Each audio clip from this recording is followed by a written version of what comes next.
લગભગ 1000થી વધુ કલાકારો કસબીઓનો કાફલો ધરાવતી અને ગુજરાત ફિલ્મ ઇન્ડસ્ટ્રીની અત્યાર સુધીની બહુચર્ચિત ઐતિહાસિક ગુજરાત ફિલ્મ કસુંબોમાં ગુજરાતની ધરોહર અને સંસ્કૃતિને બચાવવા અલાઉદ્દીન ખિલજી સામે દાદુજી બારોટે માંડેલા ઐતિહાસિક યુદ્ધની વાર્તાને વર્ણવવામાં આવી છે.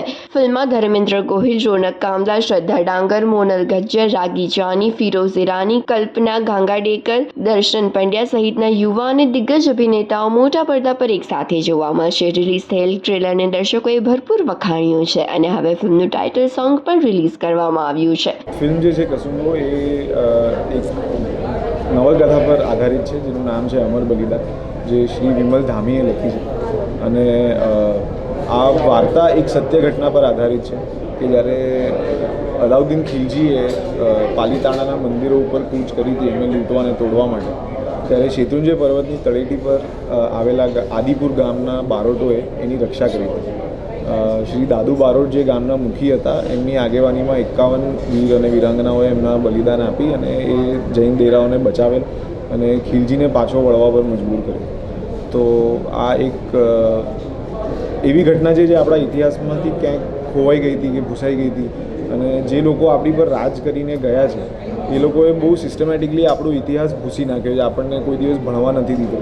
એટલે કદાચ આ વાર્તાઓ અમને લોકોને નથી ખબર, પણ જ્યારે અમે આ વાર્તાનું ટાઇટલ લોન્ચ પાલીતાણામાં કર્યું અને જ્યારે એ જ બારોટોના વંશજોને અમે મળ્યા અને એ કમ્યુનિટીના લોકોને મળ્યા, ત્યારે અમને રિયલાઇઝ થયું કે આ વાર્તા કેટલી મોટી અને કેટલી મહત્ત્વની છે. સો બસ અમારો પ્રયાસ એ જ છે કે આવી વાર્તાઓ આપણા ગુજરાતીઓ જેટલા બી વિશ્વમાં રહે છે એમના સુધી પહોંચાડીએ અને એમને જણાવીએ કે આ આપણો સાચો ઇતિહાસ છે. સો બસ એ છે અમારી ફિલ્મ. જે આદિપુરની સર વાત કરી છે, એ આદિપુરની ગાથા કેવી રીતના ઉજાગર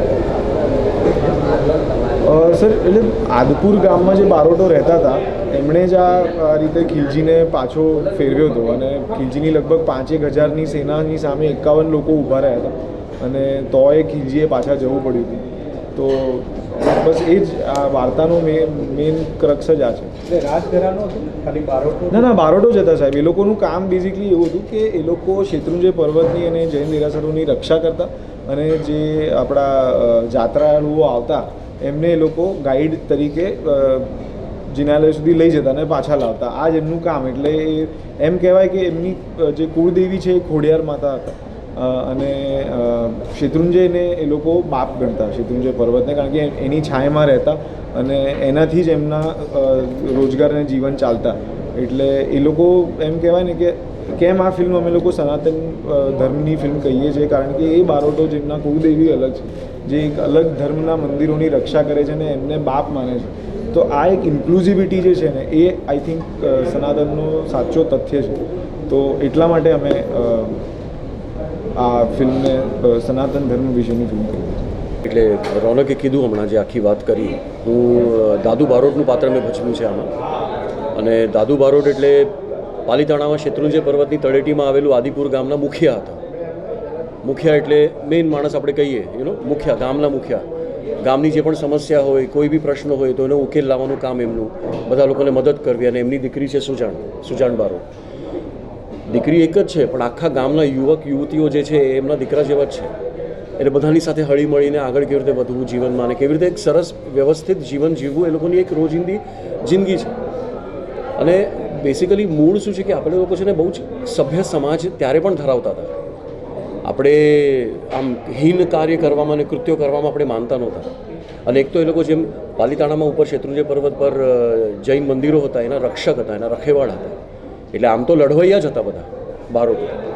તો જ્યારે આટલી મોટી સમસ્યા આવીને ઊભી છે સામે, ખિલજી આવીને આક્રમણ કરવાનો છે, તેનો સામનો કેવી રીતે કરીએ એ આખી વાત જ્યારે આવે છે, ત્યારે દાદુ બારોટ નિર્ણય લે છે કે આપણે એમનો સામનો કેવી રીતે કરે. હવે આપણી પાસે એટલી મોટી સેના તો છે નહીં, તો કેવી રીતે એ પોતે અને બીજા 50 લોકોને તૈયાર કરે છે અને સામે 5000નો સામનો કરે છે. આખી વાત છે અમારા કસુંબોની.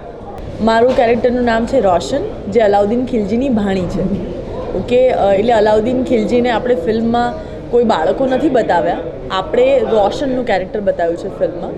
જે રોશન એવું કહેવાય ને કે ખિલજીના વિચારો એવા છે કે મારકાપ કરવું, ધર્મ પરિવર્તન કરાવો, આ બધું મારી નીતિ છે. તો રોશન એમાં બિલીવ નથી કરતી. તો એવું કહેવાય ને કે ઘરમાં મેં ના કીધું આગળ જ કે ઘરમાં એક ચિરાગ છે, નામ રોશન છે એનું, તો કદાચ એ પરિવારનું નામ રોશન કરે એવા એના કામ છે. વધારે હું માહિતી રોશન વિશે ના આપી શકું કેમ કે બધી કડીઓ જોડાયેલી છે ફિલ્મમાં, કે જ્યારે તમે ફિલ્મ જોશો ત્યારે તમને સમજાશે કે કેમ મોનલ રોશનના વિશે વધારે નથી કહેતી. તો હું તમને અરજી કરીશ કે તમે કાલે ફિલ્મ જુઓ, પછી આપણે રોશન વિશે વાત કરી શકીશું. તમને ખુદને વાત કરવાની મજા પણ આવશે. જ્યારે ઐતિહાસિક વાત હોય એટલે કાલ્પનિક ઘટના નથી, તો કલાકાર માટે ઘણું ચેલેન્જિંગ હોય, કારણ કે આ પાત્રો થઈ ચૂક્યા છે, એ પણ 14મી સદીમાં. એટલે એ લોકોની અંદર જે પાવર હતો, જે શૌર્ય અને જે ધર્મ માટે બલિદાન આપવાની જે ભાવના હતી, એ આજના જમાનામાં તમે ઘણો બધો ડિફરન્સ છે, રાઈટ? તો ખાલી આપણે સાંભળ્યું હોય, તે અનુભવ ના કર્યું હોય કે એ લોકો આટલી હદ સુધી પાવરફુલ હતા. તો ચેલેન્જિંગ જેટલું હતું એટલું જ ઇઝી અમારી ટીમના લીધે થઈ ગયું, કારણ કે વિજય સર જે અમારા ડિરેક્ટર છે એમને એટલી સરસ બ્રીફ આપી, અમારા દિમાગમાં એ દુનિયા ઊભી કરી દીધી. એ પીરિયડ 14મી સદીનો, કે મારું કેરેક્ટર સુજાન, એ મારા દિમાગમાં ઇમેજિનેશનથી ઊભું થઈ ચૂક્યું હતું. તો એકવાર જ્યારે કલાકાર એ કેરેક્ટર પકડી લે કે દુનિયા દેખાઈ જાય, જેમ અમે સેટ પર પહેલું પગલું મૂક્યું જે દિવસે શૂટ પહેલો દિવસ હતો, તો એ આખો સેટ, એ માહોલ, એ અમારા માટે ગામ જ હતું.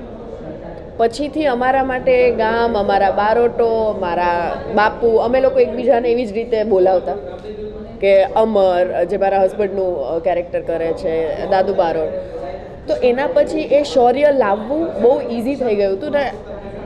એવું તો ના જ કહી શકાય કે જે ખરેખર સુજાન હતી કદાચ એટલો જ પાવર આમાં હોય મારામાં, પણ હા, અમે પૂરેપૂરો પ્રયત્ન કર્યો છે કે સ્ક્રીન પર તમને એ સુજાન જ લાગે.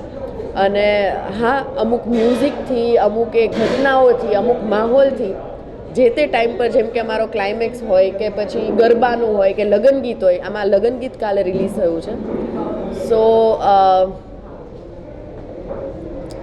લગ્નગીત રિલીઝ થયું છે અને એમાં એટલા ઓથેન્ટિક ગીતો આપણા ગુજરાતી છે જે બહુ કદાચ આપણે આપણા દાદા દાદી કે મમ્મી પપ્પાના ટાઈમ પર જે સાંભળ્યા હોય, કે કાળજા કેરો કટકો અને અરવિંદ બારોટે ગાયું છે. એટલે ઘણા ટાઈમ પછી એમનો અનુભવ ફરી આ ફિલ્મમાં થશે બધાને.